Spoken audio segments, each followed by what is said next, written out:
hopefully the mics are all working.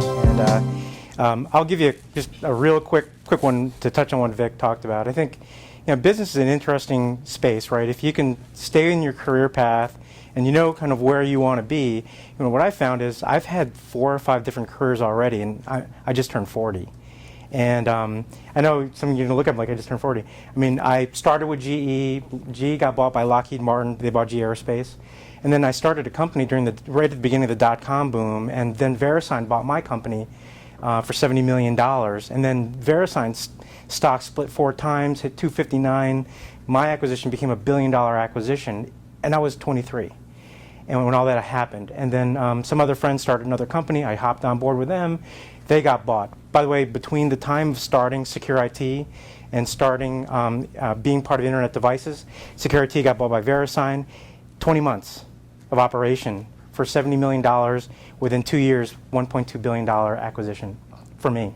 And then at Internet Devices, 20 months between me joining Internet Devices with 6 people and then selling off for almost $200 million to Alcatel. So I took a lot of fun, fancy trips to Paris, and I was still all of 25, 26.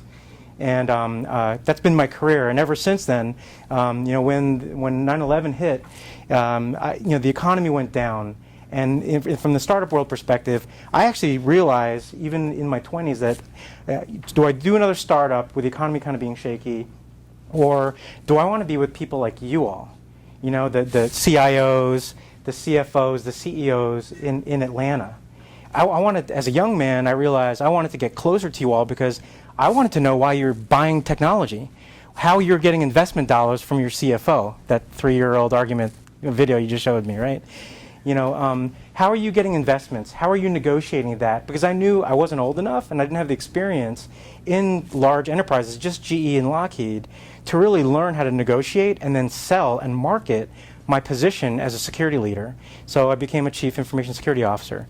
But frankly, I needed to get into the ranks, and I had to get a bunch of recruiters that were telling me, look, you're too young, you don't have enough gray hair, you're not going to land those roles. This was in the late 90s, early 2000s, and you're not going to land those roles. You're not old enough, and you frankly don't have the experience. No company in the right mind is going to give you the reins.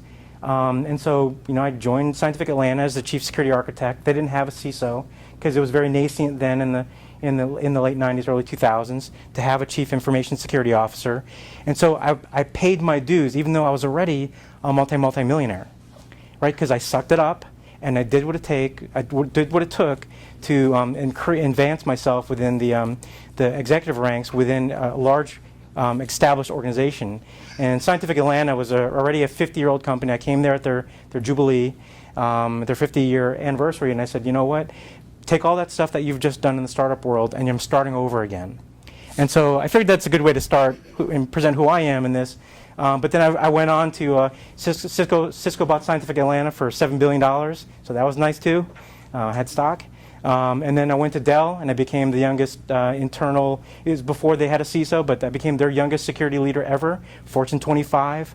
And so that's something I've sold to other companies. I'm like, I was the youngest CISO for Fortune 25. How many other of these gray-haired security guys you guys told me 6 years ago I couldn't land their job, got that job, and it was a $72 billion company when I got there, and I defended it.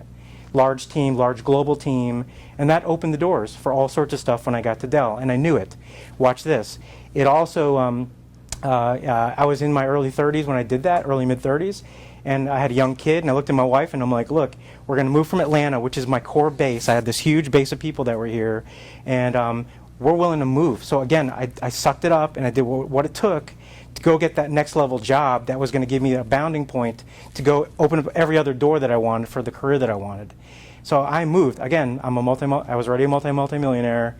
I did what it took. I moved me and my family almost 2,000 miles across the country to go to Austin, Texas, which I heard was a great city too. So it was a good gamble, right? Good gamble, right opportunity, and I'm telling you, I got on everybody's radar. Right? Howard Struggles, Egon Zahender, Russell Reynolds, Stephen Stewart. So if you look, those are the top CXO recruiters. They call me up for CIO jobs now, and they call me up for CISO jobs, and I'm like, if you take the S out, I'm useless. I'm with the S. I'm the Chief Information Security Officer. But they call me up still. They tell them about different opportunities, and pretty much the road's wide open. And Vic's right. I mean, I was going to take 6 months to a year off, but I got a fat offer from a buddy of mine. One interview, half an hour, job offer. Went to an interview on a Friday, got a job offer Monday. I was riding my bike when they called me up. They're like, "What are you doing?" I'm like, I'm on a dirt trail. Like, well, what are you doing on a Tuesday? And they're like, "Well, can you come in 3 o'clock on a Friday?" One interview, half an hour, met his directs, awesome job offer on Monday. And I'm like, just give me a week, because I mean, I basically had to look at my wife and I'm like, I really was happy goofing off. And my idea of goofing off, I help recruiters around the globe, because I have about a 2,000 network CISO network. I know at any given point when 5 to 10% of them are looking for a job, so I can help recruiters, and they're my friends, and I know who they are, and I know their background, so I can actually help them qualify candidates. So, so the recruiters, they help me out, and I help them out, so to speak. I won't say exactly how, right? I help VCs, venture capitalists, because they're always looking to invest in startups, or they've invested in startups. And so they're looking for my opinion on these startups as a potential buyer, as a CISO, or as an IT professional, and also as an angel investor, because I invest in companies. So we help each other out too. Either they put me on their boards, or they give me kickbacks for the investment analysis that I give them. And I have 5 or 6 other ventures that I have that it's pretty funny. For not working, I'm fairly busy actually working stuff. But at the same point, yesterday, I got a phone call from these Liberty Group folks that were nice enough to give me their slides. And they caught me in the middle of catching up to Modern Family. They're like, "What are you doing?" I'm like, I finished Homeland, and now I'm watching this today.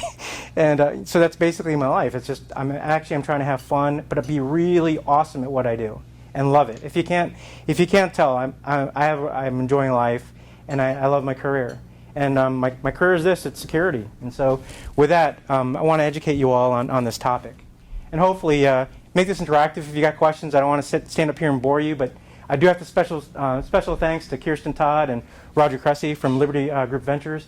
So I was actually asked to speak at a New York City investor conference on Tuesday, and I watched them give part of this presentation, and I loved the base of it, and it was to speak to folks like yourselves. So I'm like, hey, can I borrow it and adapt it? And I also want to say special thanks, somewhat quietly, to Target, because never let a good incident go by without doing something about it. So maybe if there's the first thing I want to share with you all as CIOs and IT professionals, right? I mean, you don't want to let incidents like this to go by. I mean, to me, I'm opportunistic as a Chief Information Security Officer. Anytime these things crop up, if it works in my favor and I can leverage it to get more investments and do the right investment for my company and articulate the right investment, the CIO and CFO know I'm doing my job to defend the company. And then I let them do their job and say, well, you didn't really explain the risk well enough to me to really want to invest in that. And so that's the kind of CISO that I am. I'm not here just waving my hands up and down and saying there's a fire, right? The sky is burning. Here's the risk to the company. Here's what we need to do, invest, and here's different levels of investment that we need to make. I think we should invest in that. But I understand at the same point that the rest of the IT and the technology group and the company has investments to stay viable, because this is a business. We're not here just to defend people. And so you guys let me know whether this is an appropriate investment at this time. And that's where I've resonated with the Michael Dells and with the John Chambers of the world, Cisco's CEO. So, this is the first question I typically get from folks about cybersecurity. Isn't this the same thing? And so I'd rather define it for you, right? And so I think in the United States, it's best defined by 2 questions. Are you United States critical infrastructure? And I'll have a slide about that in a second.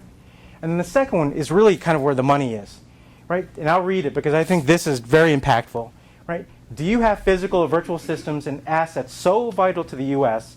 that the incapacity or destruction of these systems and assets would have a debilitating impact on national security, have an economic impact, and the national public health and safety?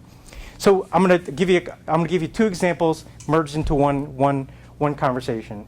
Think about Hurricane Katrina and Superstorm Sandy. Although not cyber, think about this bullet alone when it came to Superstorm Sandy and Hurricane Katrina, right? Did it have an impact on our national security? Yeah, there was nobody there, right? Everybody's floating around, right? No power, right? Did it have a national impact, economic impact on the country? Oh yeah.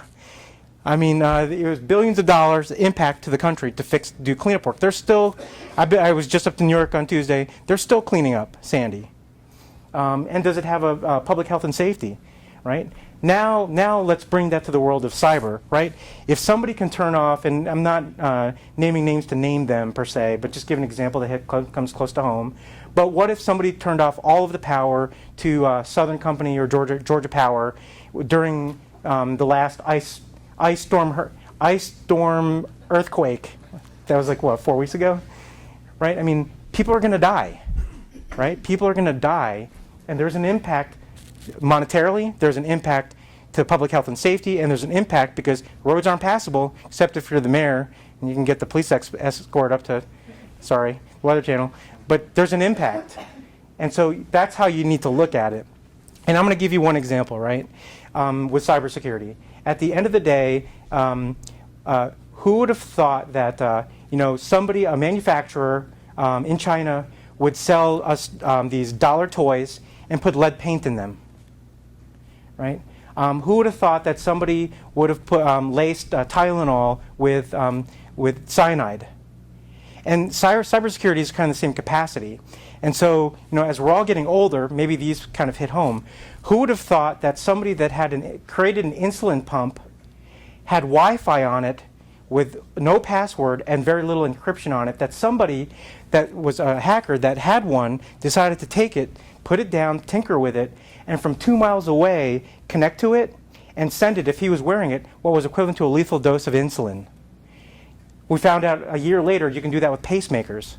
Within 60 yards, think about it, walking into Congress and talking to pacemakers and shutting them all down on the Senate floor. So that's kind of the health part of cyber. There's all sorts of other examples. I'll give you one more that totally blew my mind when I read it, right? Who would have thought that the US Predator, drone, and Reaper fleets, 1/3 of them could have viruses on it that that the Air Force couldn't clean it off. In the notes out there, they said that they tried cleaning those off multiple times and they couldn't. Okay, drones, that's Terminator, right? There's from the internet, you figured the U.S. government and our military would have had AV working on that stuff, right? And so you take this across the board. I just went from a healthcare example all the way to like a government example, right? Everything in between. Think about your fridge turning on your phone or your fridge turning on your car and then your car driving into your house or running somebody over. That's the Internet of Things. And so cybersecurity is going to affect all of us. Why? Because we're connecting more stuff to the Internet. And people aren't thinking about the ramifications of that interconnection. They think, security is somebody else's job. And that's what cyber is really about. It's having a higher level thought process on how does this affect other people in this capacity. So, I said I'd talk about what critical infrastructure is, and the reality is these are the 16 sectors of critical infrastructure. I am going to highlight a couple. Information technology sector. Who's that? That's everybody in this room. That's everybody with an IT department. That's everybody. Cybersecurity is everybody. It's all of us. And that's what I think a lot of people, and if you're not part, there is a sector coordinating council. There's a sector information sharing and analysis center, ISAC, that's associated with this. If you're not part of that, your company, you should be. Because coming out of the sector coordinating council, which is the policy group, the regulatory group, and out of the ISAC, the information sharing analysis and analysis center, is going to come a series of operational security issues that are going to be bumped up to the policy level that will become law. Or will stay voluntary, which is where we're at with the framework today. So that's a huge one to pay attention to. Actually, that's the one I was going to point out. Okay, so last year the President, during the State of the Union last February, put out an Executive Order 13636 and Presidential Policy Directive 21, where he thereby asked numerous things, but at the heart of it, he asked, through the Department of Commerce, the National Institute of Science and Technology, to develop a framework for cybersecurity. What he also really did was, this was kind of one of those things that Obama's done, where he's executed his executive powers to go drive the public-private discourse. And what's neat about this is it has been industry led. So I went to every workshop, a bunch of the different critical infrastructure sectors, mainly financial services, energy, especially electric, communications. So I was in the telecom space. Those were the big folks that were in the room, but there were some small medium businesses. There were some retail operators that were there. There was a lot of government and defense industrial base folks that were there. And there's a lot of Big Five consultants that showed up like at the end so they can say that they showed up. Sorry if I offended any Big Five folks. They make a lot of money off of us, so I pick on them quite frequently.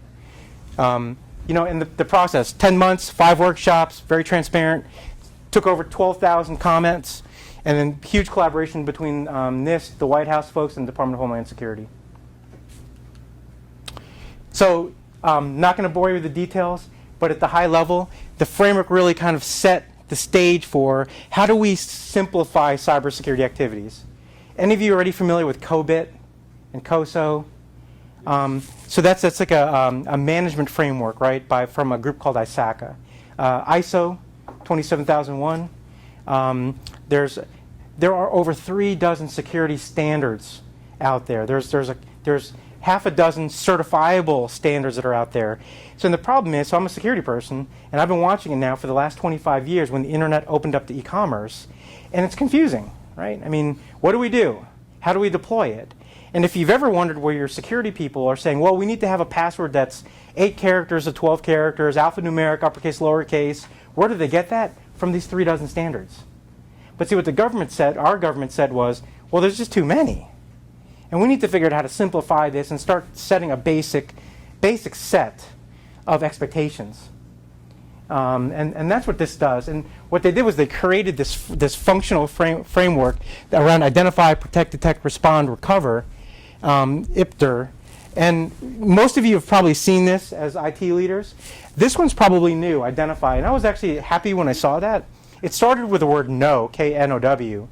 But identify was really neat because it really made you stop and think for a second and say, well, what are we trying to protect? I mean, if you go back today, who here are active IT leaders? So when you go back to your office, don't tell them, they'll see it in the video later, but I'm going to submarine a bunch of my counterparts. When you go back to the office, like, what are we actually protecting? What's critical? And how are we protecting that? Mind-blowing. Because the reality is a lot of your security folks, they're putting up firewalls around your environment. They want AV up. They keep paying, IT R&M maintenance. But the reality is, for what? They're defending the whole farm. Well, does the whole farm need to be protected? Do you have the money for the whole farm? No. And the reality is the current state of security is to really kind of identify what your critical assets are and services are and invest in defending that at the level comfortable to the business.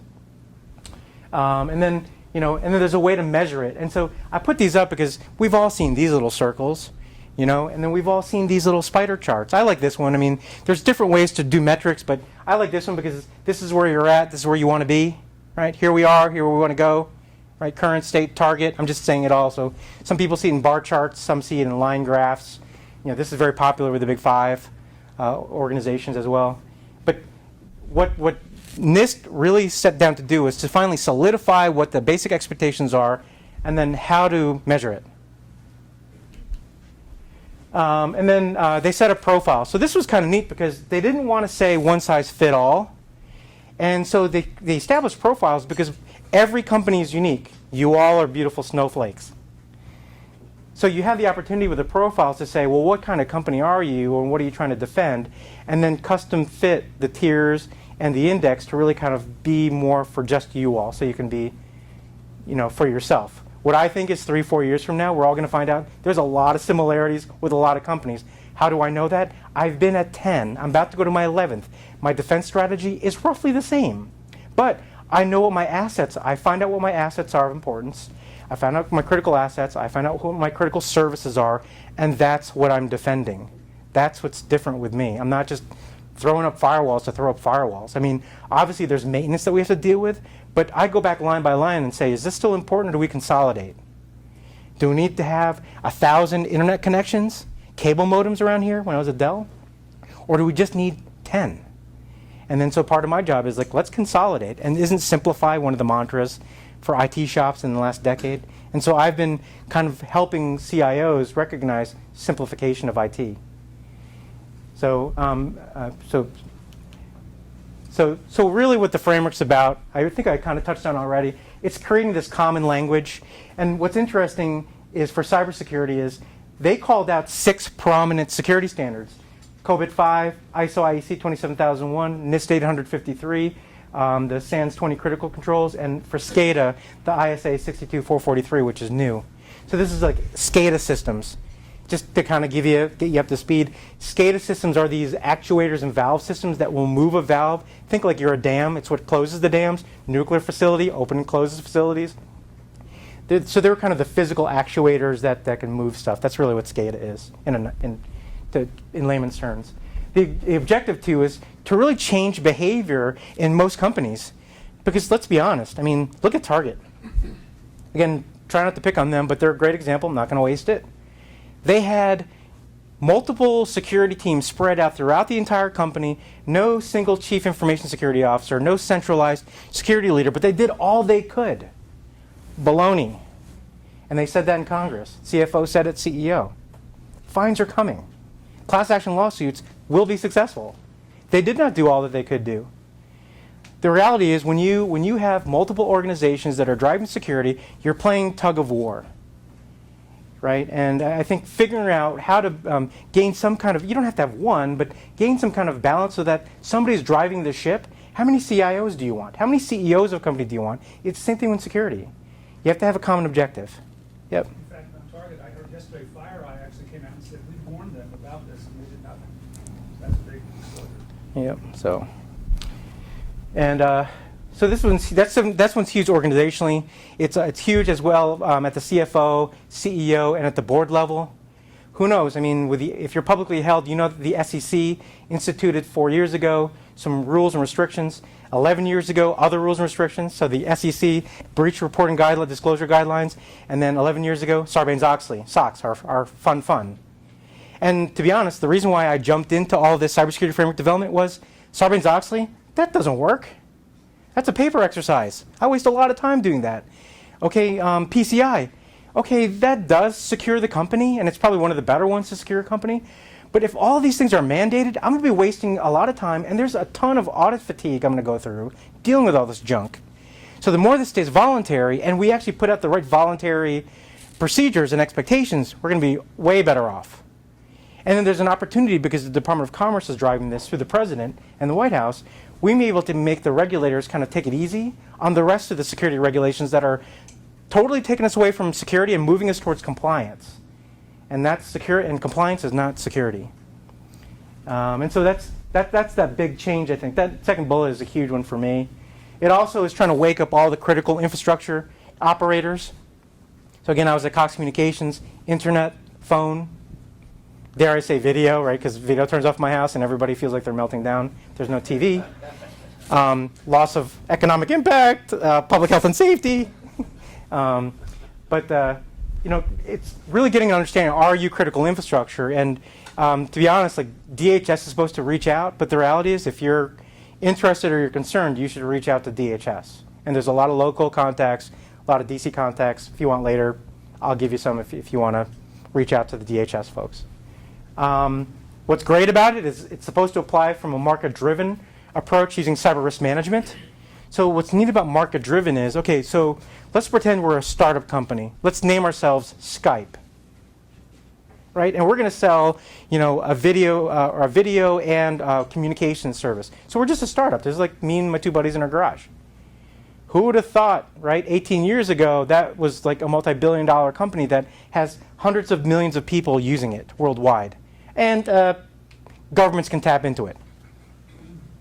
So if you baked in security from the get-go, even companies like that need to have an understanding and a thought that there's a risk for the things that we're doing that affects those three things: economic impact, public health and safety, national security. We should probably bake in some security here. And that's kind of the onus on people at this point, and that the market starts trying to figure out if they understand it, and our government starts going back and knocking on those doors. And that's what the government's doing. They're going to Google, they're going to Facebook, they're going to Twitter. The White House has relationships with them, Symantec, McAfee, Intel, the security companies, and just the upstarts that are impacting billions of people around the globe, that have U.S. economic interests and our intellectual property, right? And this is a product of industry, not government. And the hope here was this one size did not fit all. So, this tends to be the next question I get from the bean counters. Right? We've already invested in security stuff. You guys, your budget's pretty good already. And I won't name the companies, but I'm telling you, like every company that I've walked into, I have had to fight to get that 0.5%, 1%, 3%. I've been lucky enough that I've gotten 8% of the total IT technology budget. But I've had to fight. But I've had experience, so I'm not afraid to getting fired and asking for it. And identify and show why we need further investments. And so here's where the investments are going to come from, right? So at the industry level, it's really defining adoption. So identifying metrics on, is your security program any good? Right? I mean, so that's another question. I told him about the submarine, my counterparts. Show us is our security good or not? Are we good enough? Because that's going to be an interesting dialogue. Because they're going to struggle trying to figure out how to answer your question, and you're going to have to struggle trying to decipher their response. And then you're going to have to come to terms and negotiate, right? Is our security good enough? Right. Next is facilitate information sharing. I'll give you an example. In the telecom space, those crews, they talk to each other. And it's not a competitive advantage. We just all don't want to get hacked. I mean, I was just defending a part of the internet, right? I mean, I won't totally go into my example, but it's like being in the pool and somebody bringing their baby into the pool without a diaper, right? And so I had the responsibility that I at least wanted to protect my part of the pool, right? And so there's a lot of this that's happening, especially in the financial services sector. And then, is this cost effective for us? Is there a role? Are you guys already investing in cyber insurance? There's cyber liability insurance. There's cyber breach insurance.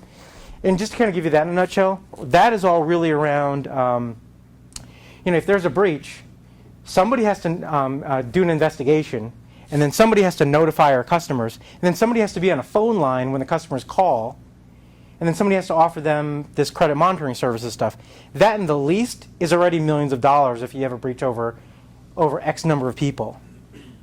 Right? The statistic out there is it costs roughly about $136 per lost record. So look at I think it's a little bit skewed, but if you look at Target, and you round it to about $100 a record, 40 million records, $400 million. And Target's already come out saying that they already know that they're going to be investing $100 million in the cleanup work. So not far off when it comes to that kind of scale. $100 million for Target's breach. So that's where insurance kicks in. Now the funny part about insurance is, and you guys know this about having your own policies for your own personal lives, right? If you're not doing the right things, if you set your own house on fire, insurance is not going to pay for that.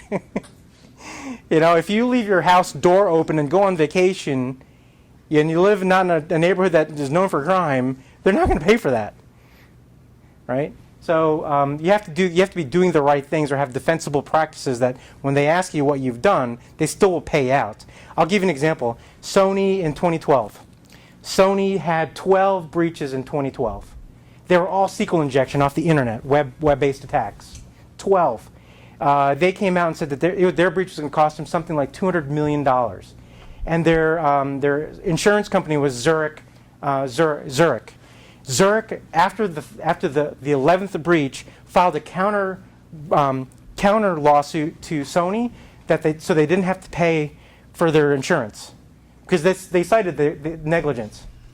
So their own insurance company didn't want to pay because they didn't show that they were defending themselves. They didn't have defensible practices. Because that breach was 13 breaches, 1 year, over 7 months. You figured in that 7 months, it would have been all hands on deck stopping SQL injection attacks, and that wasn't the case at Sony. And their insurance company didn't care for it. The other piece about this on the framework, and this is another big area, so the government expects small companies to really start thinking about their impact. I use Skype as an example. There are a whole bunch of other companies that are out there that are just in their infancy as startups, and then also small and mom-pop shops that affect our country. Right? Think about the HVAC company that had the user ID and password for Target. That's how Target got hacked. An HVAC company had a non-elevated account, user ID and password at Target. That's how the hackers came in. When the hackers came in on that system, they elevated their privileges, they used hacking skills, and then they deployed malware on all the point-of-sale systems. Notice I'm using all these examples, I'm being opportunistic, and I'm showing how it's all happening. Anyways, I'm just trying to connect my conversation. Yep. So the target breach was on personal information. In the case of Sony, were they trying to insure too much? Should they have been insuring less, which was more important, critical to their business, and Europe wouldn't have had that complaint? So it's not publicly disclosed, but I'm aware that the Sony PlayStation Network and the Sony Online Entertainment Group thought that they were better than the rest of Sony. And their security wasn't under the umbrella of then the chief security officer of Sony. They felt like they were making too much money, they're moving too fast, and they couldn't be slowed down by the rest of the Sony business to be secure. And then they ate it. All of Sony ate it. That's why. That's not totally public, but that's what I know. Medium business. Medium business, the expectation from DHS is to do more from an overall security perspective. And then large business, to continue to mature what you have, and then share best practices and lessons learned to everybody else on how to best defend yourself. A lot of this is probably going to come from information sharing, such as we're a bank, and let's say we're JP Morgan Chase, we're Chase. This is what's going on, how we've been attacked in the last 6 months to a year. So maybe there's a delay because they don't want to totally give up what's going on. The other small, medium, and smaller banks can rely on that information to make sure that they're watching for the same stuff and defending from the same things. And then the question is going to be, well, what's the investment that we got to make to go defend like that? And what's our risk appetite? And then based on risk, do we really need to invest in that or not? But at least the knowledge now is out there on how they're getting hacked, right? So same with the comms industry. We shared too. We knew roughly what the bad guys were doing. So we were sharing between the ISPs. Here's how they're going after us. Are they going after you? And so that information sharing is a huge thing because, again, if you know that there's a couple houses in your street that got vandalized, you may want to turn on a neighborhood watch to make sure none of the other houses get vandalized. It's the same philosophy. And how it got vandalized, so now you have indicators of compromise or indicators of attack or threat intelligence. These are the things you're being sold, by the way, from your vendors. Indicators of compromise and threat intelligence. You can do that all for free. Why? You just talk to your counterpart company and you just ask what's going on with you guys. It's that simple. All right. And also the way ahead. So the government's looking for adoption of the framework, for people to use it, to implement it, to try it out. Also to help educate their executives on what is it and why is it important, and change culture across the board for American businesses. That there is a security element in all the things that we do. Again, that example, right? Your smart fridge, turning on your phone, your smart car, and then your car deciding to start driving off somewhere. That is in our future. It's coming, right? And the first person that kills, right? Not good. And so what we're really trying to get people to do is think about the broad impact, and then think economically and think risk-wise. Do we need to be doing something about it? And if the U.S. government believes that most companies in the U.S. I know they're trying to make revenue, but at the same point, the DHS and the White House believe that U.S. companies, we care too, right? We care about quality, we care about doing the right thing, and overall, the comments that I've got from the national security staff is getting executives to realize that we all have a responsibility and obligation to make sure that we have some level of security at the country. They're also looking for all of us, your people, to participate in additional workshops on implementation areas for improvement. So there's already announced 2 privacy workshops in DC. And there's a version 2.0 of the framework that's going to be developed, I heard, beginning this year. And NIST is already starting to work on. So getting involved in that, because it can't just be Phil arguing to the top of his lungs, here's what needs to get done, more voices, you have consensus, we find balance and central ground between the groups. Phil, question for you. Yep. So you said the U.S. government believes that inherently all U.S. companies want to do the right thing. But there's a huge financial burden associated with doing the right thing, is there not? Yep. And if a company just happens to be in a business that puts it in the place of providing a portion of the critical infrastructure, is it reasonable to expect that company to spend the amount of money necessary to protect that part of the infrastructure, whereas if they had chosen a different line of business, perhaps they wouldn't have had to spend as much money on it? You know, I mean, I'm going to answer that in two ways, right? And so, one is that, and I'm going to go kind of the right thing path first, because I that's how I operate. Let's take the pacemaker companies and the insulin pump companies, right? Okay, so why did they put wireless in the insulin pump? To make it more convenient, right? But then they didn't take the point of turning on WPA2 wireless encryption on it. They didn't take the time putting a more stringent password on that, right? Or teach users how to change their password. So here's what I say: then don't even put Wi-Fi on it. Put a port on it that you'd have to physically tap into, and then do whatever you're going to do. Your level of security, you don't have to put it on there. So for the amount of investment that you made to put Wi-Fi on it, don't make that investment. That's it. I think there are numerous ways to kind of crack this nut, and one is if it doesn't need to be connected, then don't connect it. The other part of it too is so the government, the White House came out, and it's posted on the White House blog. There are 8 incentives that the White House put out for people to adopt this framework. One of them is cyber insurance, because theoretically, when you get cyber liability insurance, your premiums go down, and some of your other taxes and government incentives will go down because you've gotten the cyber liability insurance. So cyber insurance was one of them. There's supposedly other kickback type programs or government incentive programs to also help alleviate the burden cost of enabling additional security measures on the technology or services. What are those 8 recommendations or incentives here? I don't have them off the top of my head. Insurance was the big one. Right. I'll follow up after, I'll give you the link to the blog.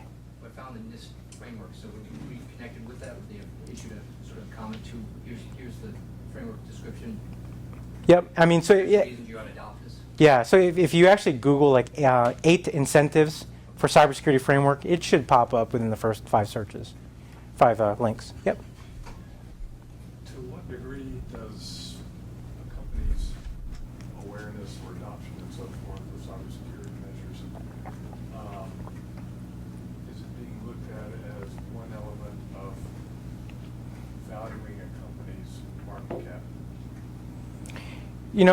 So I guess I'll put it on tape, but I don't 100% agree with the DHS approach today on levels of critical infrastructure. So they have tiers of critical infrastructure. So they've defined, it used to be classified, they declassed it. There's something called the National Sector Risk Assessment, the NSRA, National Sector Risk Assessment. And it defines, per one incident, the amount of life lost and the economic impact. And so that's where kind of these gradations start coming up on, are you really critical infrastructure, and at what tier are you to get going on this type of activity? I don't know if did I fully answer the question?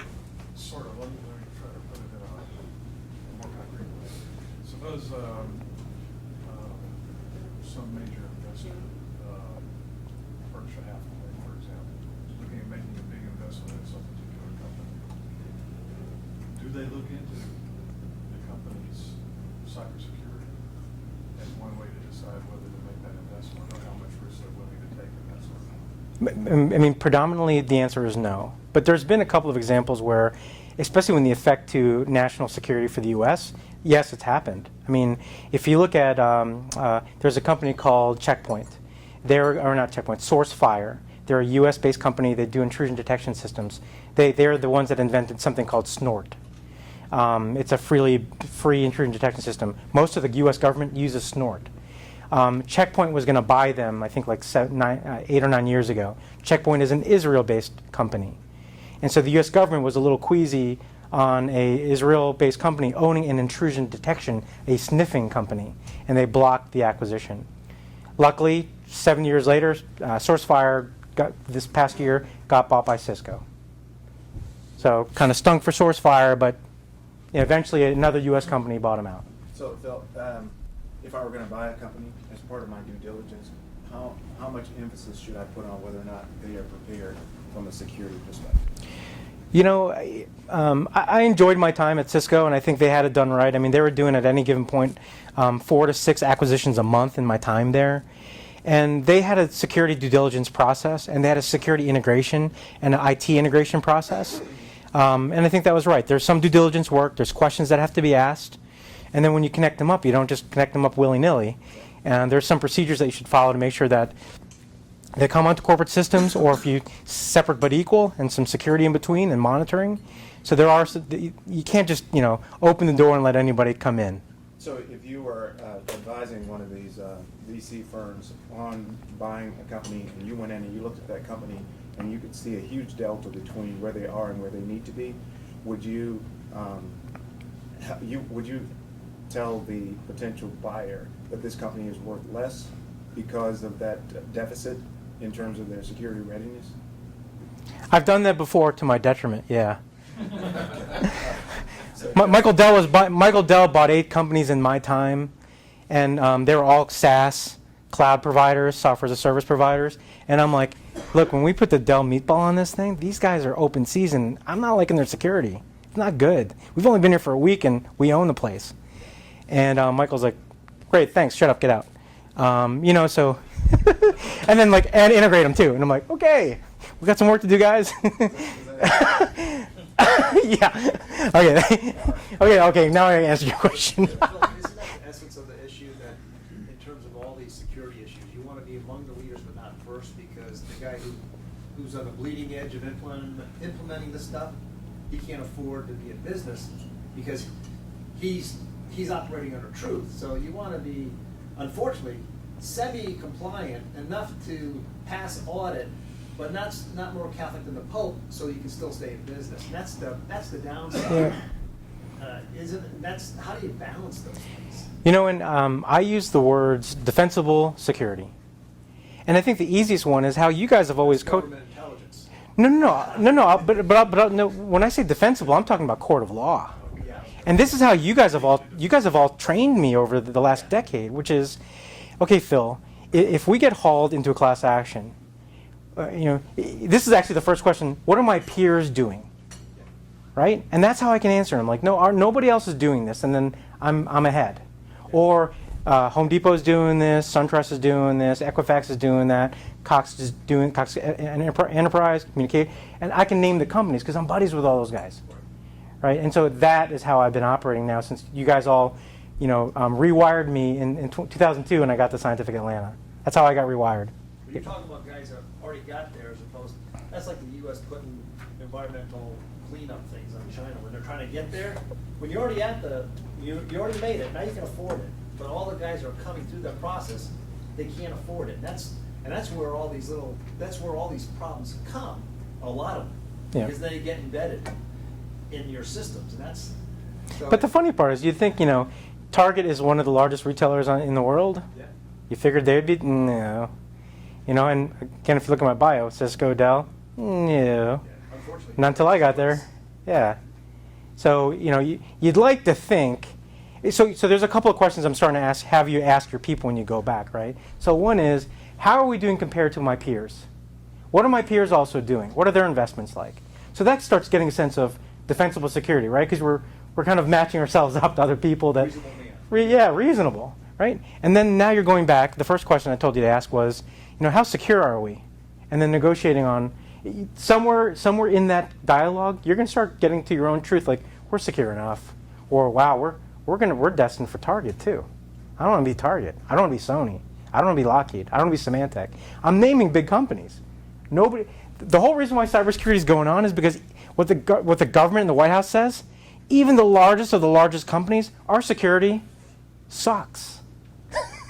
So everybody thinks that they're making the right investment, but the reality is we're not doing enough.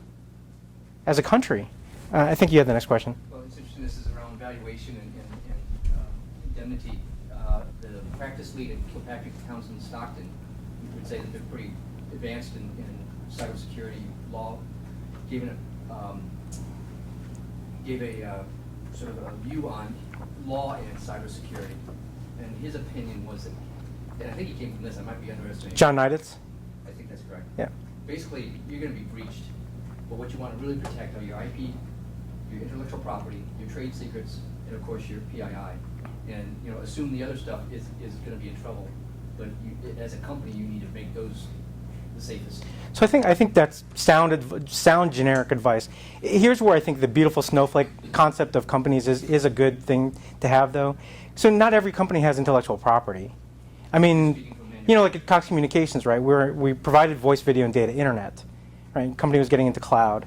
So there wasn't IP. We were a service delivery company, right? And maybe the only intellectual property was any potential intellectual property or mergers and acquisitions that we were going to make.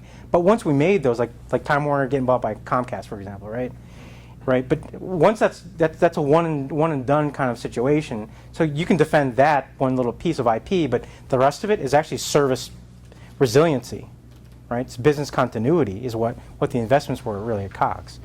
So I think John is right, but depending on the business, you really, again, if you simply ask, what are our critical assets? What are we trying to protect? And do we have any critical services?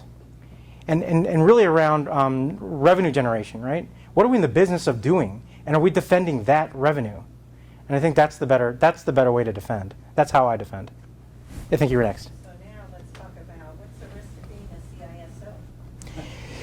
You know. So what I loved about Sarbanes-Oxley was that, right? The CFO and the CEO get to go to jail after they sign off on this thing.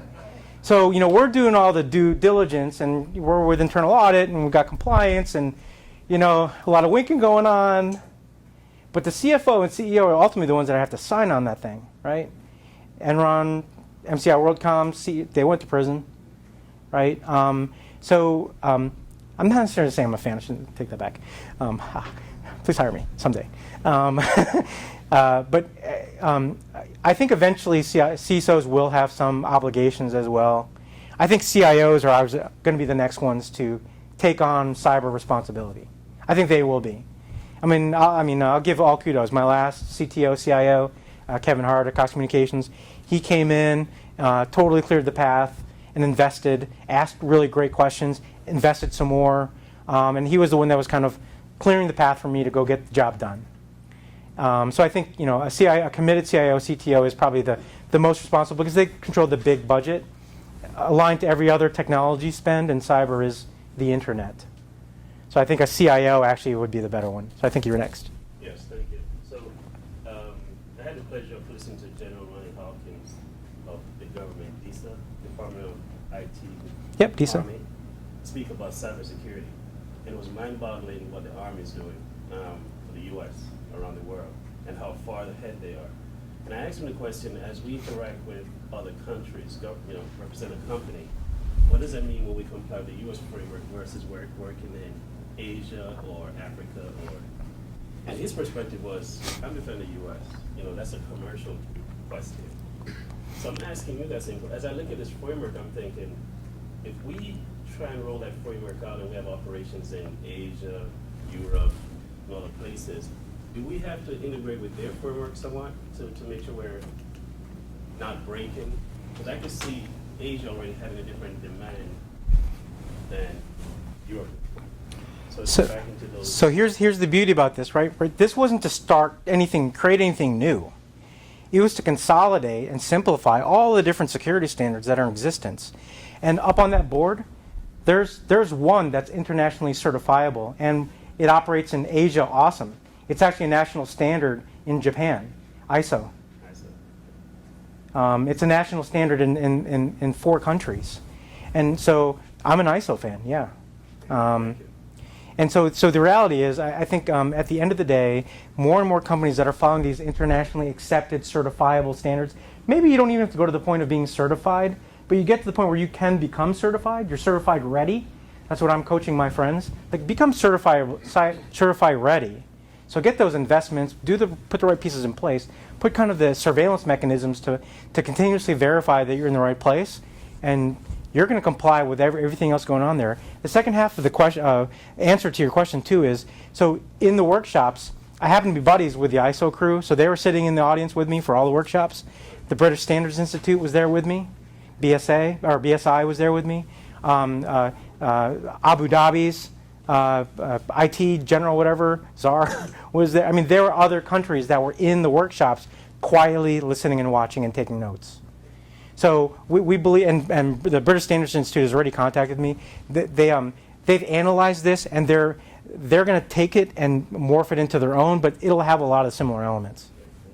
What do you see as the interrelationship between the CSF, which seems very much industry focused, and what DHS is doing with CDM and CMAS, which seems to be very much government agencies? Are you going to flow into this, or are they going to go two separate paths? Yep. So A lot of acronyms in this. Yeah, so CDM, the government, I know exactly what you're talking about, so it's good. Yours must be a security guy. So the government has something called the Continuous Diagnostics Management Program. They changed it from monitoring to management. Snowden kind of screwed up the word monitoring, right? So it's the Continuous Diagnostic Management Program. And so CDM, I don't know if I want to go all the way back, but CDM, if you look at it, will take identify, protect, detect, respond, recover, and measure it, and continuously validate. So in a way, so this is my own diagram. I kept trying to give it for free to the White House guys, but they didn't want it. Because this was like marketing slicks from the early 90s. But I just added identify. You can look at CDM as another circle around it for the monitoring perspective, making sure all of this is being done. So is that going to flow into the framework? You know, it should be. So I'm friends with the guys that are actually running in DHS. His name is John Struffert. He used to be the CIO for the I forgot which department now, but it was Department of State, and now he's basically the CIO for DHS. So he runs this. It's a $6 billion program. Our taxpayer dollars hard at work. So basically, what that is, it's all of this. Do you guys know who ArcSight is, and Tenable, and Quality? It's all the vulnerability scanning companies, all of the SIM, intrusion detection, security information event management technology. I'm just trying to throw words that you may be investing in today. Log management, all of that is under the CDM umbrella for continuous diagnostics and management. So it's a way to continuously be checking, make sure it's all there. And I think you have the next one. I think this maybe it fits in with your analogy of everyone has a perfect snowflake, but no two snowflakes are alike. And it's the flip side of the intellectual property angle of this. It strikes me that if every company could have intellectual property on how they deal with cybersecurity, and you would want it to stay private, so that you wouldn't be vulnerable because of somebody else doing the same thing that you're doing and they get hacked, for example. Could be. I mean, I think there are secret sauces in some businesses. But I think the reality is if you look at kind of the ecosystem of security, right? You heard firewalls, you heard antivirus, you heard about anti-malware, you've heard about tokenization, encryption, you've heard about identity and access management, you've heard about log management.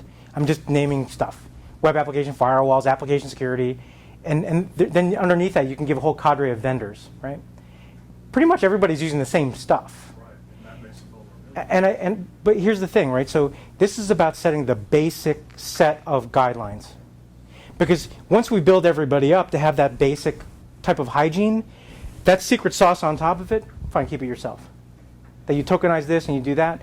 But here's the thing, our government, even the largest companies that I mentioned earlier, the Targets, the Sonys, you think that they're doing the right thing. The banks, they're not. They're not doing enough from a cyber perspective. And this is the wake-up call from the president to say, our cybersecurity is horrible. We need to raise the bar across all sectors, all size companies, and do more. And that's the mandate. Can you put that slide, your circle up in the early 90s? I've seen a couple of those. You remember a company called NetSec? Oh, yeah. And this discussion's been going Al on. Huger. I'm sorry? Al Huger. He was the founder. This discussion's been going on for some time. Mhm. And again, I think you implied early on, and all we did was change the name, but now we got cyber and it's sexy, information assurance, whatever you want to call it.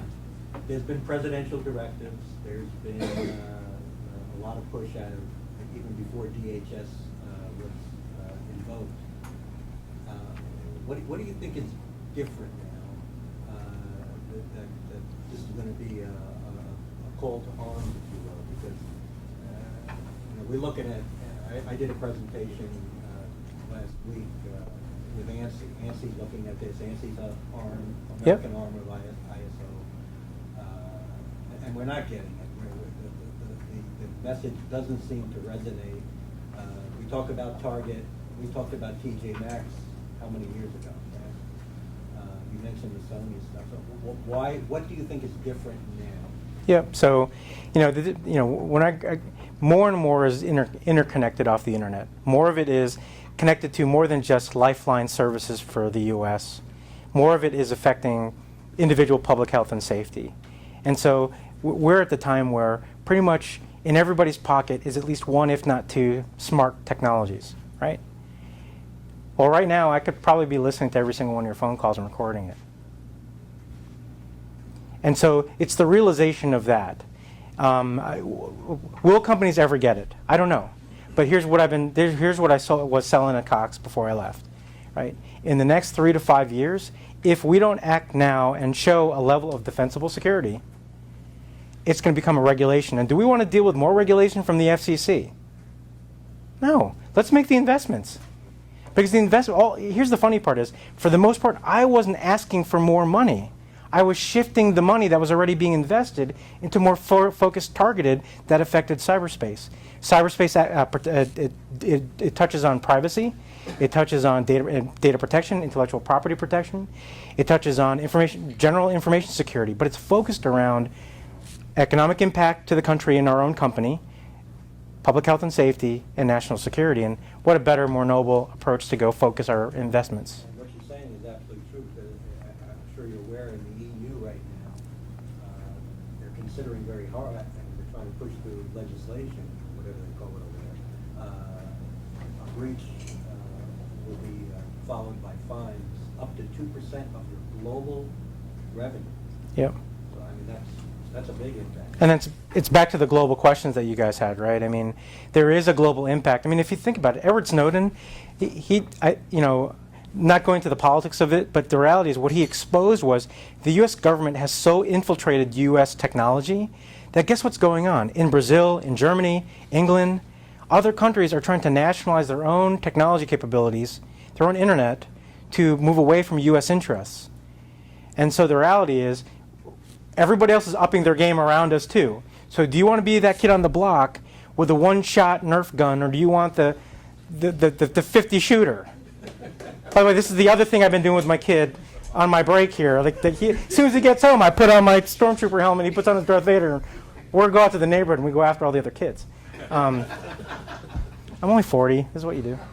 All right. Well, all the discussion's triggered into the following question, and that is, if you're a multinational and this thing you just talked about is going on, how do you deal with that?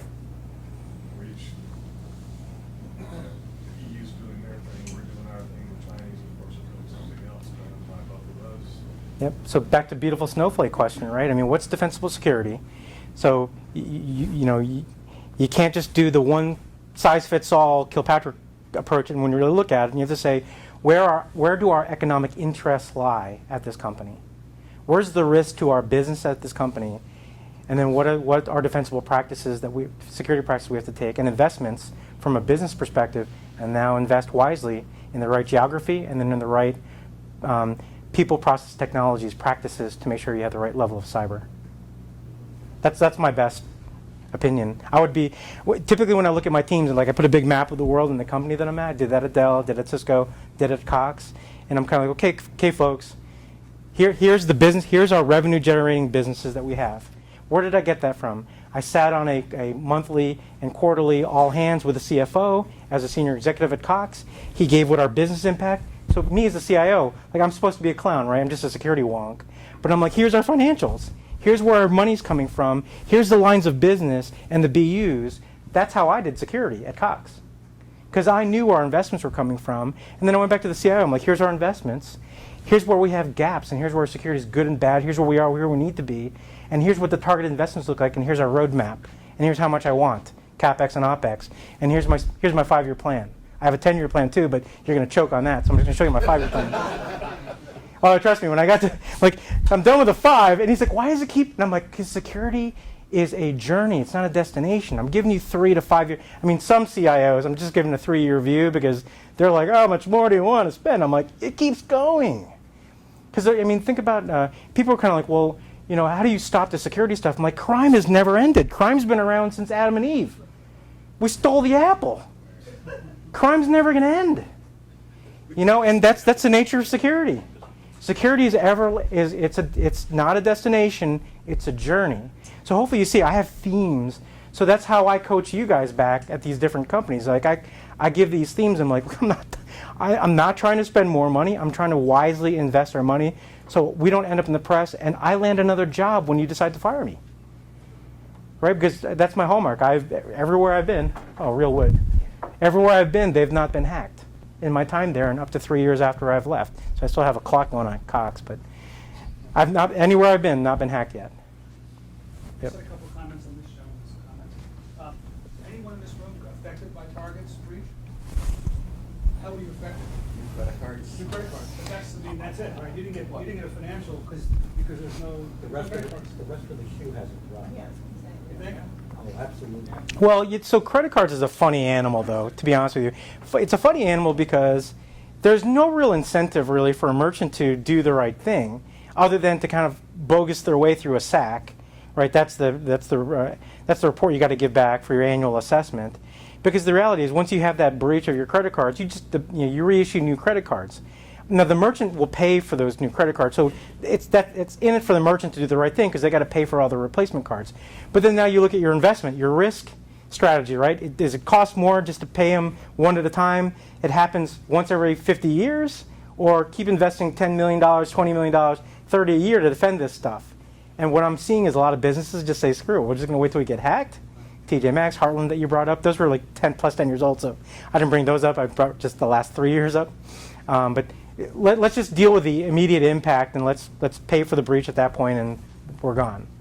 And that credit cards is a weird one that way, but I think everything else, intellectual property protection, absolutely. If you have real IP, I mean, think about the M&As at Cisco. I mean, that for somebody that could be billions of dollars in short sales for stocks. You know, I mean, it was in the news, so I can share it. But in 2000, if you look up 2009 Coca-Cola was going to make an acquisition of a Chinese company, and Chinese hackers had broken in and disrupted that. And it didn't come to light until 2012 that had all gone on. So, like, intellectual property is a big one. So, like, I'm not going to discount that one at all. So again, I'm using the examples, right, as the ways to sell the defense mechanisms. Anyone's? Yeah, go ahead. Well, you talked about, crime's omnipresent and will never go away. What would a group do, say, maybe a sector group that knows there are certain hackers or certain threats, kind of taking the other side, because we've all talked about defense, building the moat, how do you identify them? But then going after where those threats are coming from, or identifying those threats, to be able to do some kind of proactive, whether with authorities or get perhaps a business organization or something like that. What's happening there? I mean, Yep. you sit here and wait for it to No, happen? you don't have to sit there and take it. So there are multiple groups that are in action.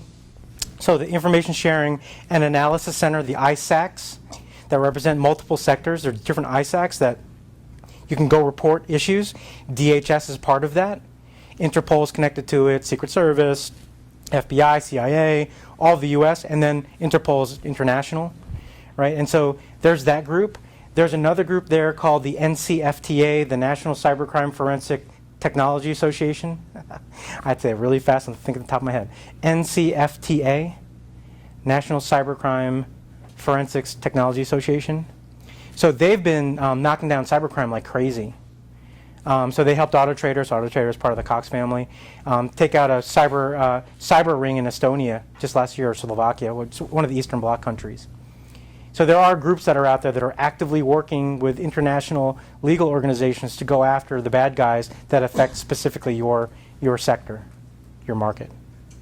So, Phil, we have to talk about the Internet of Things. You talked about the refrigerator talking to the car and so on. But I would imagine that if we could get a tour of a power plant, a power facility, there are probably more computing systems in a power plant than you can imagine. If that power plant is not adequately protected and it goes out, you pointed out the health impact and the economic impact of that, then you could have a huge impact on this country. So, you were talking about the Defense Information Systems Agency doing the defense part of it. So I had the pleasure of leading an IT team when the Army fielded its first digitized division. And so I remember my boss saying, what are you doing to make sure they can't get to you? Because if they take you out, we're blind, because we're a digital division. We're fighting everything without paper maps. Everything is fought via a tactical internet. So if they can get to your nodes, we're doomed. So I'm thinking in the future, our government is going to have to step up a little bit more. They tried with the Cybersecurity Act of 2012, I believe, if you recall that one, to push this agenda forward, to encourage, promote, cajole, whatever, to get companies that are considered to be part of the critical infrastructure to do things to protect that infrastructure, because it can have an impact on national security. So I think at some point, as Phil pointed out, as we continue to get more connected, we're going to see more of a requirement as opposed to a recommendation to get it done. And at some point, we'll have a waterfall event or some sort of significant event that will cause this type of legislation to make it through the Congress and get approved. I would submit that not all, but there is a lot of legislation and a lot of rules already established. Part of the problem is there's no monitoring or enforcement of many of those rules, and that becomes a big issue. What if they start consolidating all of them under one umbrella, under the guise of voluntary procedures that they give everybody to buy for 3 to 5 years, and then start doing their magic? That's what I'm saying. Everybody should get moving like now. Like 5 years ago. Yeah. Well, now's better than ever, right? And I think that's why I'm so interested in this, and that's why I'm coaching folks that we got to get going. Let me plow through this. So the next phase is that the government has started something called the Critical Infrastructure Cyber Community, or C-Cubed, voluntary program. Basically, what they're providing is services to help localities and companies adopt the framework. So if you call DHS up and you're a large enough critical infrastructure tier 1, they'll come in and for free help you, get down the road, assess you. There's a lot of fear, though, in those groups, like the government's going to come in and assess us. Who are they going to tell? Hopefully, I may have a regulator. They can tell me a regulator. So there's some fear with that. And they also expect you to work with your sector-specific agency. Again, I was in the communications sector. The sector-specific agency was not the FCC. It was DHS. So that was kind of interesting. So I was having a lot of calls with DHS and the FCC during all of this. To that, we have defensible practices. Go away, no lawsuit. Bye-bye. And then, international adoption, because there's a lot of the Snowden stuff going on. NIST also said there's a few things that they're going to work on following up to all of this stuff. Won't go into detail. I guess one I think is neat is this one, cybersecurity workforce. This one, to me, is not just your security people. It's not just your IT people. It's your entire company. To me, this is a call to arms to actually elevate the posture and understanding that security is everyone's job, everyone's responsibility at a company. So another of my themes, security is everyone's responsibility. And ingraining that into your company. So I'll give it to you like this, right? I mean, and I already told how old I was, but in the 80s I was learning to drive. And my sister and my parents, they've been driving for a while already. And in the 80s, seatbelt laws were enacted. Regulation. Seatbelt laws were being enacted. And I remember my mom going, I don't like putting that on. And it's just a pain to reach over. And what if I end up in a ditch and car flipped over and I can't get out? And I'm like, how many times has that happened? So the short of it is, it's take the time to take the 30 seconds, plug yourself in. the funny part is within 5 years, the National Traffic Safety Bureau, NTSB, the US, came out with crash laws statistics, right? And the current one I saw from 2 years ago basically said that, accidents under 45 miles an hour that have a seatbelt have a 100% safety rate. Right? So statistics are there. Like, wear the seatbelt. It takes 30 seconds or less to put that thing on. And most of us have cars that it's automated and just puts it on for you. Just sit there. Right? And that's what's going to happen with some of this stuff too, my hope, is before we get to the point of regulation, it gets more integrated, but we're also educating people on some basic safety practices. Here, I'm going to give you some easy ones, and this should be part of your awareness programs and campaigns at your companies, right? Okay, one from that's 20 years old. Use a good password, right? Okay, it's 2014. I forgot what year it was. I've been hanging out at my house. It's 2014. Here's another one with passwords. Don't use the same freaking password at every website. Because what happens? One website gets hacked, like Amazon, and then your Apple iTunes account gets hacked. If you want to Google this one up, he's a writer from Wired magazine. His name is Matt Honan. He's a writer. A hacker wanted to get access to his Twitter account. They hacked his Amazon account. Amazon had a loophole. If you can, all you need to do is put in a new credit card number, and it'll give you access to the account.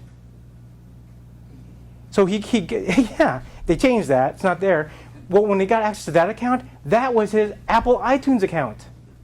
So the hackers went to the Apple. Remember, they're trying to get for their Twitter account because he's a reporter, right? They got his iTunes account. Remember, he's a reporter, right? All Apple products, iTunes. The hackers stole all of his data and all of his files, and then they wiped out his account online. And guess what? He turned on iCloud, backed up all of his iPads, iPhones, and Macs online. They wiped it all out remotely. Like his laptop, they wiped his laptop remotely.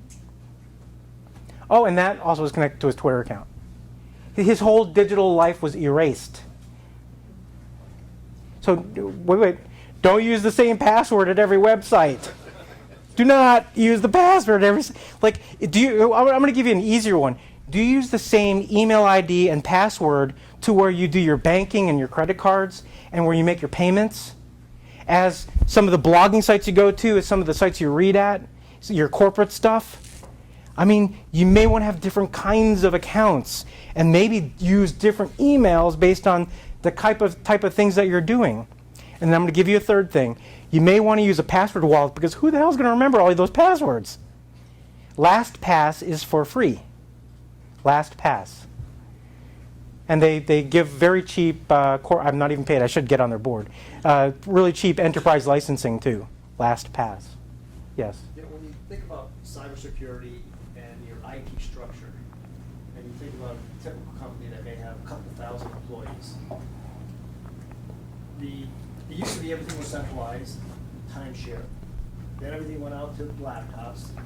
In order to make it more defensible, is it more reasonable to go back to centralized data management, Citrix or some other basis where now you're just using, does that make it easier to defend one bastion rather than 11,000 or 10,000? Yep. Is that really the direction where, is Google Chrome or a Chrome notebook going to be the way people will operate rather than an notebook? Because I swear you're not a shill for me, but yes.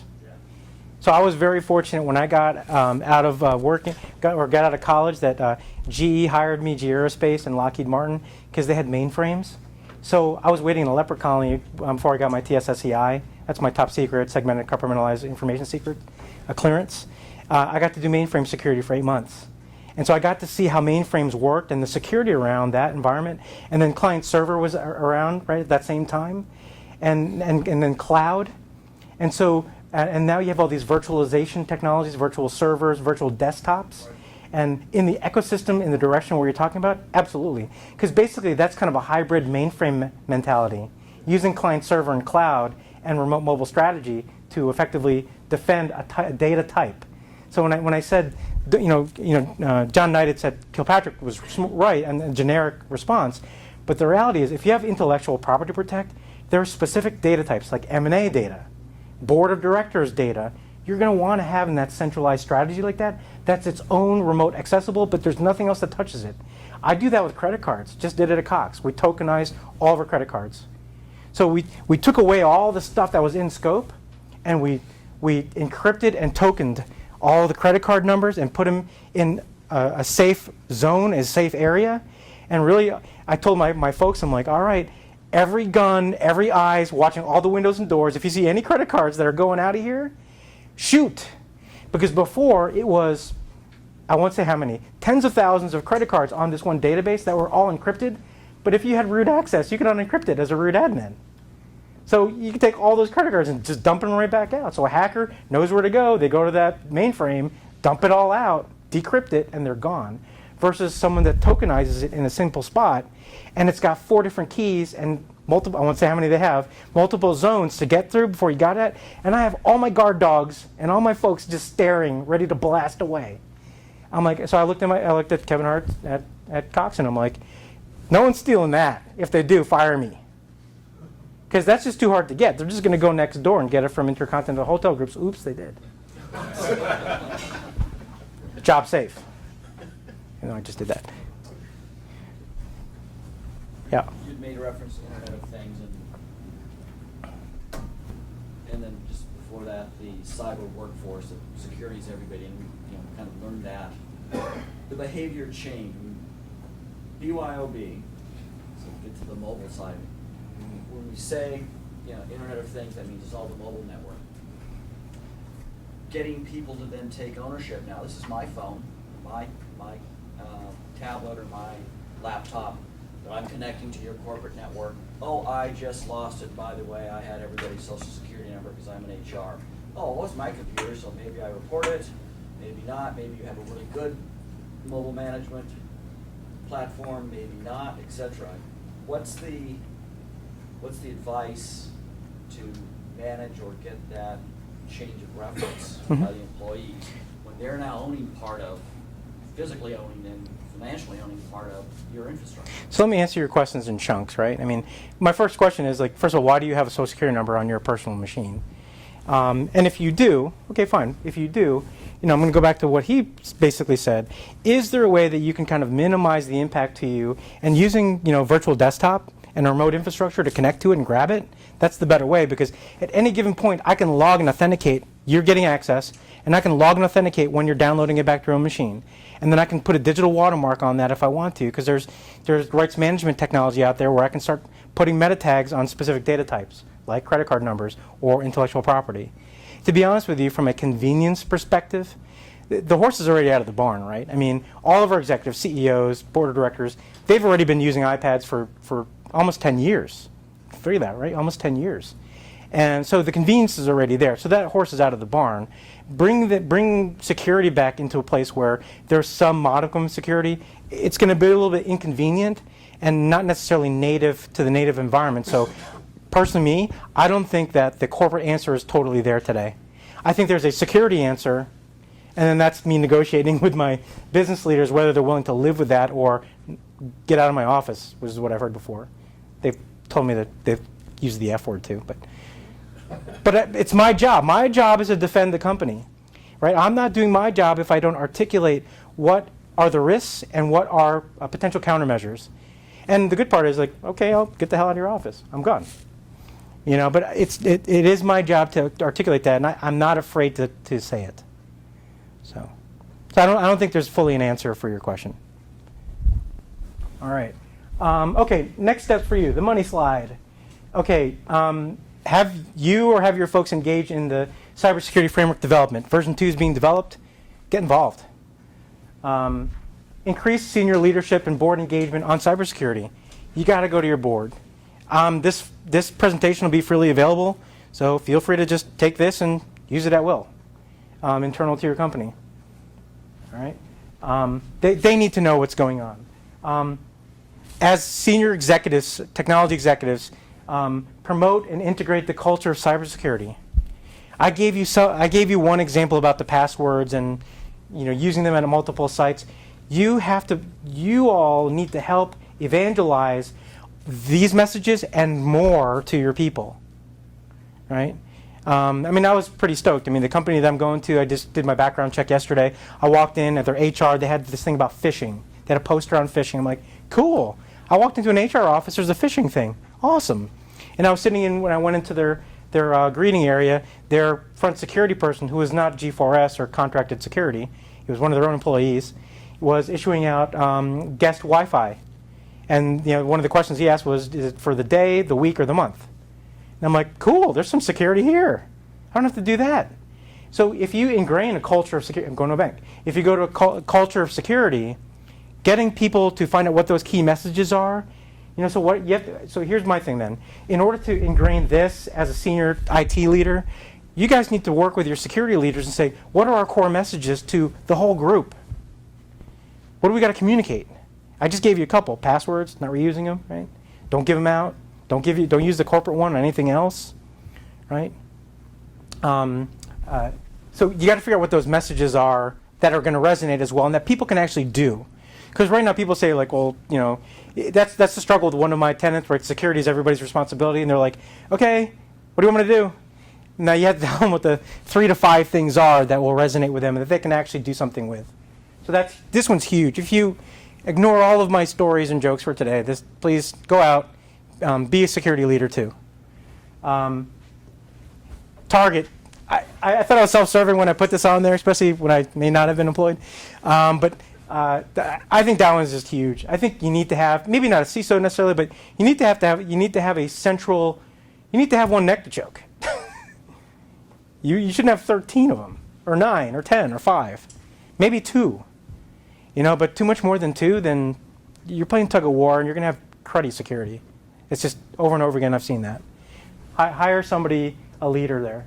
Have a plan. When you hire that person, they need to have a plan. So I asked you the question, right? I mean, do we have defensible security practices? Are they comparable to my peers? Are investments like my peers? Benchmarks? Are we really secure? Show me that we're secure. Have that plan. Make sure you have defensible practices. Maybe adopt the framework. If you're not adopting anything, then start with this one.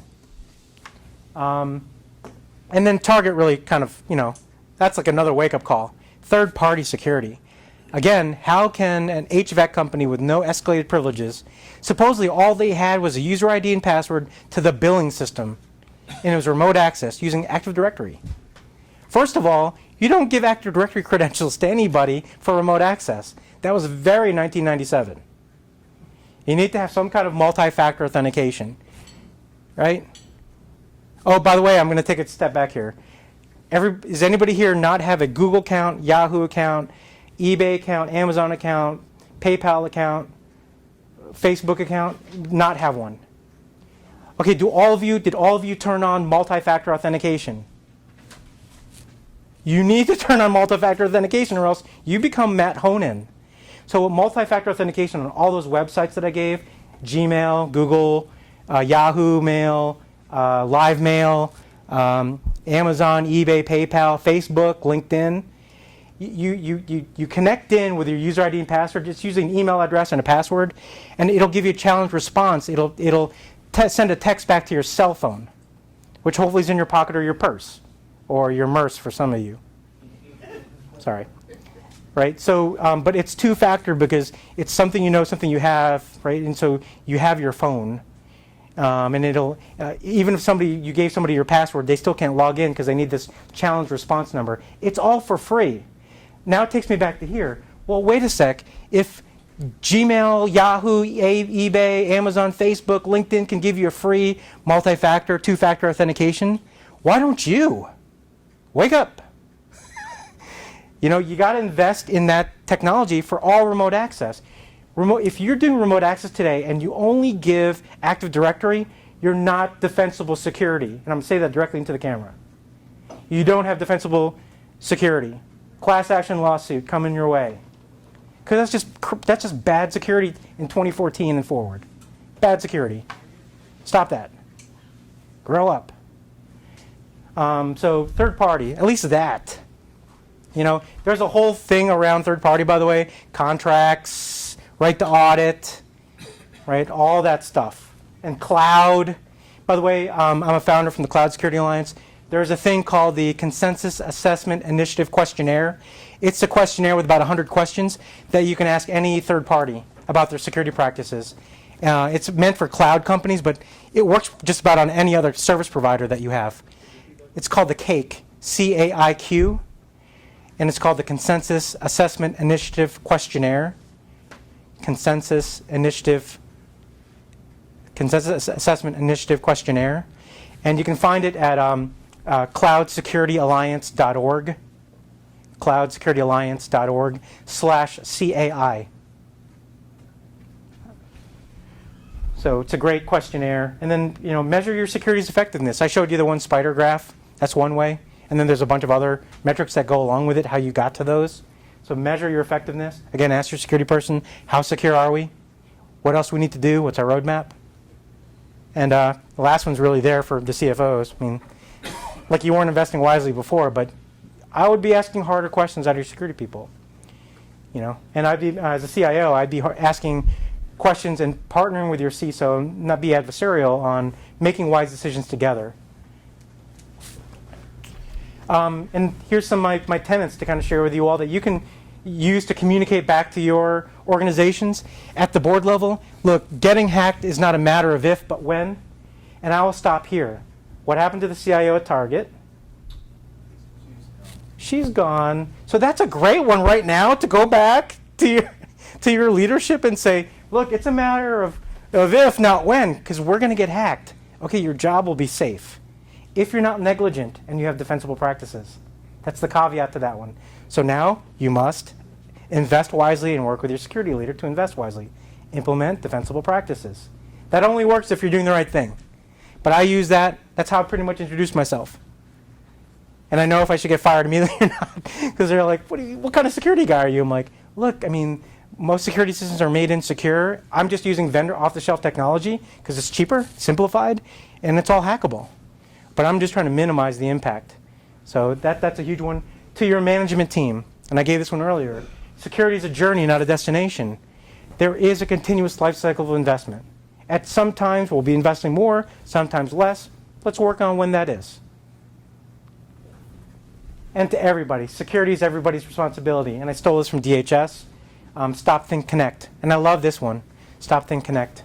Before as a developer, before you code something in, stop, think, then connect. Before you have that insulin pump and no security on your Wi-Fi that you decide to put on the circuit board, or the pacemaker, or the drone that can launch missiles from 1,000 miles away, right? Stop, think, connect. Think about what you're doing and make sure that there's some level of security there. Going back to the Target issue, did they, if they would have had their building information system, building management system, on an intranet other than the point of purchase system, would they have avoided that breach? So that's one of the tenant segmentation. But they co-shared, is that right? Had to be. Yeah. Or else how did a non-escalated billing account have access to the point of sale systems? Yeah. Those probably should have been on different subnets, firewalled off, or hardened. I don't know. I mean, there's a whole litany of strategies that they should have had. So I already know who the CISO. They hired a CISO already. So yeah, they did not practice good security. No, they might have spent a lot of money, and so that's an indictment on people like me for you guys. You need to challenge your investments today and just make sure what are our most critical assets and services, and then your security investment strategy should be around that. So the fact that they had a vendor with an open back door on a third-party software, the fact that the CIO would have ever known that is remote, but the fact that they didn't have segmented systems, that was kind of no shit Sherlock sort of statement. Yeah. Network segmentation is a hallmark of security, right? I mean, I didn't give all my tricks away, but I have, these are the last page was my broad tenets, that I do in my campaigns, but I have security strategies that just my security teams got. At Cox, I had 7. We had 7 guiding principles for security. I'll give you one. Treat all endpoints as hostile, to get to your question. And when I say that, I'm like, imagine everything that's out there from these devices to a laptop, to somebody bringing in their own laptop and plugging it in, or their own hardware, there's going to be hostile nodes on the network. So what's your defensive strategy?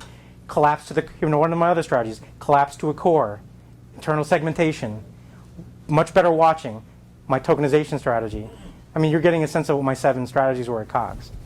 Now, depending on where I go, I may have some different ones, but I have some fundamental ones that are there. I mean, treat all endpoints as hostile is one of my tenets. Because I don't think anything's secure anymore. I don't think any device that we're walking around with is secure at all. You know, I mean, just think about. I mean, I'll give you guys one to think about going out. Right? There's a camera this way and there's a camera that way. Some people may use this in the bathroom. So, you know, these things are not secure. It runs a Linux variant called Android, or now a homespun now called Android, but it started in the Linux world. It's just another Unix device. Woohoo! And I'm a Unix guy. And it's a big world out there. It's a big, small world out there for me as a hacker. So, I mean, so there's, hopefully this, the message resonated, and it kind of helps you kind of articulate what you need to talk about security and cyber back to your folks. So that's it for me.